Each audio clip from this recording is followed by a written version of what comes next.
Salut à toi, j'espère que tu vas très bien. Je suis très heureuse de te retrouver aujourd'hui pour cette nouvelle vidéo. J'espère que ta semaine se passe à merveille, juste comme comme la mienne. Je dirais pas que j'ai pas de problème, hein, mais en tout cas, je me sens super bien. Avant de commencer la vidéo d'aujourd'hui, j'aimerais juste vous dire que j'ai dû arrêter ma série de vidéos. Une série de vidéos que j'avais commencé il y a de cela, je sais pas, 2 vidéos. Voilà, une série vidéo qui consistait à choisir une niche ou exactement quel genre de vidéo j'allais commencer à poster ou dans quel genre de domaine j'allais plus me focaliser. Sans plus tarder, nous allons commencer à entrer dans le vif du sujet. Aujourd'hui, nous allons parler d'une histoire à la fois fascinante et je dirais peu connue en tout cas. Là, c'est l'histoire de l'une des rares femmes meurtrières. Cette femme, c'est Giulietta Fagna. Je ne sais pas si vous avez entendu parler d'elle. Giulietta Fagna qui est née en 1620 à Palermo. Elle est née donc au XVIIe siècle. La fille de Tefania d'Adamo qui a été exécutée en 1633 après avoir tué son mari. Donc voilà, le père de Giulia a donc été tué par sa mère. On voit un peu le genre d'environnement dans lequel Giulia a grandi. L'enfance de Giulia a plutôt été une enfance, je dirais, peu ordinaire, voilà, tout simplement parce que c'est pas tout le monde qui a eu la chance de grandir autour des pharmaciens, ou plutôt, je dirais, autour de ces personnes qui manipulent des produits chimiques, je dirais. Bon, voilà, à l'époque, c'était plus des gens qui faisaient ou créaient des remèdes pour toutes sortes de maladies qu'on pouvait trouver à l'époque. Donc voilà, Giulia était plutôt décrite comme une personne ou comme une petite fille très curieuse et qui posait énormément de questions, qui voulait en savoir plus et qui avait la facilité de comprendre. Et surtout, voilà, vu qu'elle a grandi dans cet environnement-là, Giulia a créé ce qui va être aujourd'hui le sujet du jour.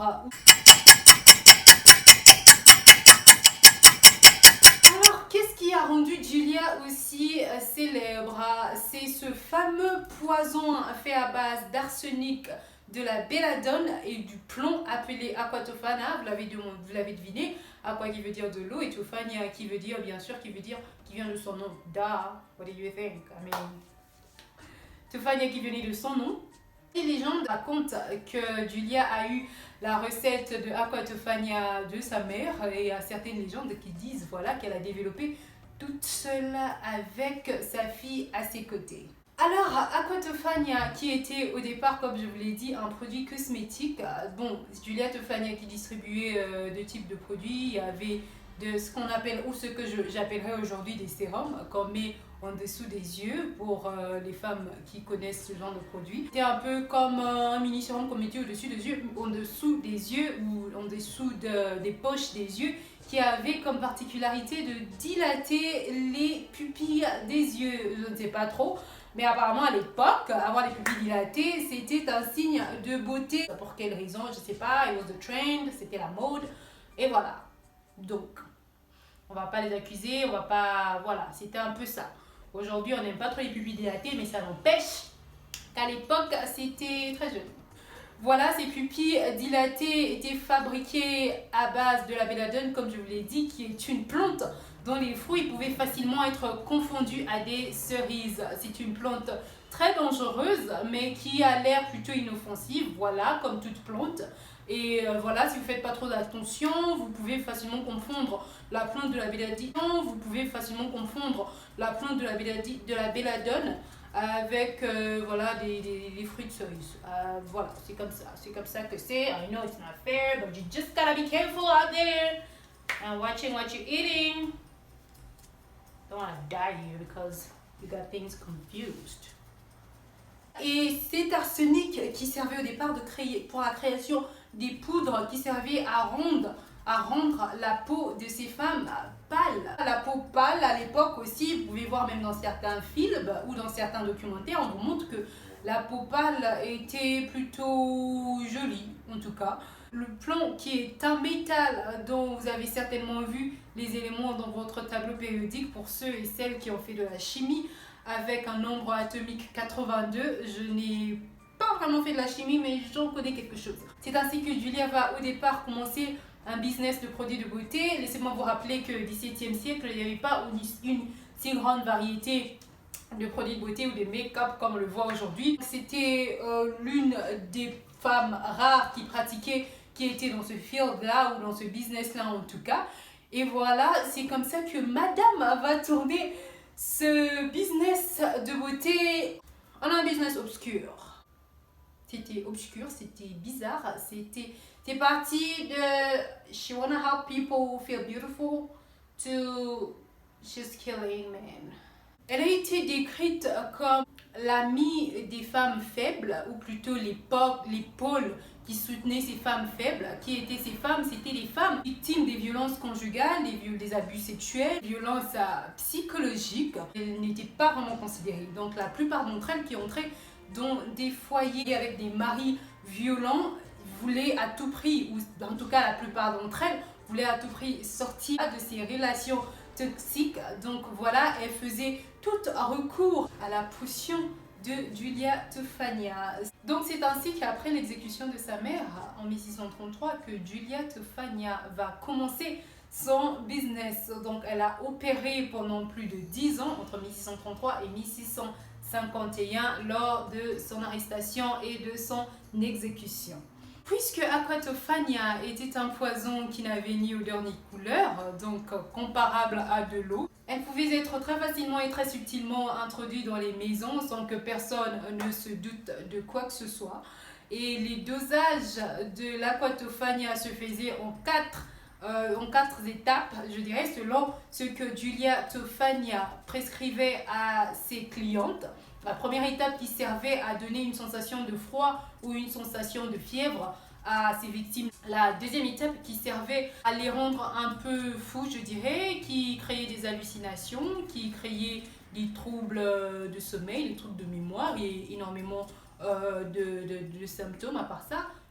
Le troisième dosage qui servait à les rendre complètement inconscients, les victimes de ce poison-là qui ne parlaient plus, et le quatrième dosage qui servait à les tuer carrément. Donc, et qui en même temps donnait du temps à ces maris-là pour confesser leurs péchés et et demander pardon à ces femmes pour avoir été des maris aussi épouvantables et aussi méchants, voilà, parce que c'était vu comme un peu un malheur, ou je dirais une malédiction qui s'abattait sur l'Italie ou sur la ville de Rome, parce que maintenant là on est en train de parler de Rome, plus précisément là où Giulia Tofania a fait plus de ravages et plus de meurtres.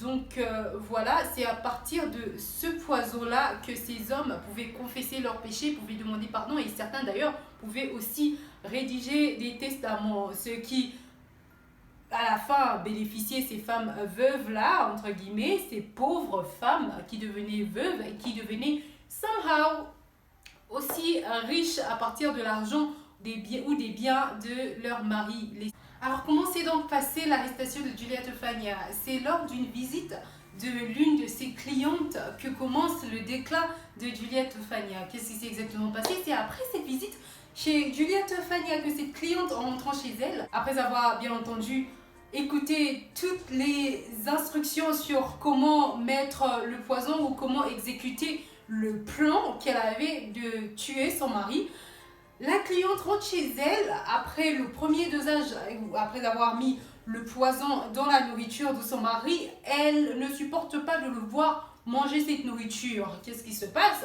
C'est en voyant ce mari sur le point de prendre son dîner que la cliente fond en larmes et en pleurs. Pourquoi? En demandant à son mari d'arrêter de manger. Le mari, bien évidemment, très surpris, ne comprend pas. Qu'est-ce qui se passe? Pourquoi est-ce que tu me demandes d'arrêter de manger? C'est là que la femme va avouer sa tentative de meurtre. Et le mari qui était, voilà, comme choqué, comme toute autre personne dans ce monde, j'imagine la scène, la femme a encore dû subir un autre coup sur le visage. Je me ris pas, je me moque pas. It's just how I imagine it to be. So, ne soyez pas très dur envers moi. C'est juste comme ça que j'imagine les choses. C'est juste comme ça que j'essaie un peu de me mettre dans la situation de la chose, de la scène qui se passait. Donc, lorsque la femme avoue sa tentative de meurtre à son mari, le mari qui la pousse à aller vers la police et à rechercher Giulia Tofania, et une rumeur commence à courir dans la ville où ils étaient, comme quoi Juliette Euphonia était une meurtrière, ce qui n'étonne évidemment pas les autres habitants de la ville, parce que, comme je vous l'ai dit, Juliette Euphonia a opéré pendant plus de 10 ans, donc c'était un peu vu comme une sorte de malédiction qui s'abattait sur eux, surtout que l'Italie, je vous rappelle que c'est un pays très religieux, très catholique, et donc tout ce qui s'est passé là-bas était ou avait forcément une origine spirituelle. Donc voilà, c'est lorsque la femme va avouer à la police de sa petite idée ou son petit plan qu'elle avait avec Juliette Euphonia, que cette dernière va être recherchée par la police et va s'enfuir dans une église catholique dont le prêtre va absolument refuser de la donner ou de la dénoncer à la police parce que le prêtre connaissait son histoire, mais aussi le prêtre la considérait comme une enfant de Dieu ou une âme, comme toute autre âme qui méritait d'être pardonnée ou qui méritait voilà, une miséricorde. Donc voilà, c'est un peu comme ça que le prêtre a refusé de trahir, je dirais, de laisser partir Juliette Euphonia et de la donner à la police. Mais c'est sous pression que le prêtre va céder et Juliette Euphonia va finalement être arrêtée et assassinée ou exécutée, je dirais, aux côtés de sa fille en 1651. C'est lors de son arrestation que Juliette Euphonia va avouer avoir tué 600 hommes en Rome seulement. Elle a tué 600 hommes entre les années 1633 et 1651. Mais certaines rumeurs courent, enfin, qui disent qu'elle a tué beaucoup plus que ça, parce on a juste parlé de Rome. How about les autres villes à côté, les autres endroits à côté, voilà, qui n'ont pas vraiment eu de précision. Et son corps va être ramené à l'église, bon pas ramené, va être jeté à l'église. Je sais pas trop si le but était de se moquer du prêtre ou si le but était de se moquer de l'église, mais bon, en bref, c'est comme ça que Juliette Euphonia est morte. Jusqu'à aujourd'hui, la recette exacte de Aqua Euphonia n'est pas connue. Pourquoi? Parce que voilà, il n'a pas eu de précision non plus sur quelle quantité d'arsenic, quelle quantité de plomb ou quelle quantité de belladone a été utilisée pour concocter un peu ce mélange, comme je vous l'ai dit, qui ressemble à de l'eau, mais c'est vraiment un grand mystère du XVIIe siècle. Et d'ailleurs, aujourd'hui, je suis un peu étonnée que jusque-là, on n'en parle pas trop ou qu'on la connaisse peu, certainement, parce que voilà, c'était une meurtrière et c'était une femme. Donc, les deux mots ne vont pas nécessairement ensemble. En tout cas, ça, c'est mon avis. Je pense, c'est la raison pour laquelle peu de personnes la connaissent. Parce que déjà, son portrait n'existe pas. À l'époque, il n'y avait pas de portrait, il n'y avait pas de photo, il n'y avait pas de selfie, on ne faisait rien à l'époque. Donc, on n'a pas vraiment le portrait exact de Juliette Euphonia. Les images que vous êtes en train de voir sont notamment des œuvres des peintres qui ont été imaginées selon la description de Juliette Euphonia. Mais on a une image de Aqua Euphonia, à quoi ce poison ressemblait, à quoi le flacon ressemblait en tout cas. Donc voilà, c'est tout pour la vidéo aujourd'hui. J'espère que cette vidéo vous a plu. J'espère que vous allez aimer, commenter et partager. En tout cas, ça me soutient énormément. Ça me fera énormément de bien de savoir que somebody out there shared my video because, you know, it's a family. It's a family. Je vous retrouve très prochainement pour une nouvelle vidéo. Je vous dis à la prochaine. Take care and bye bye.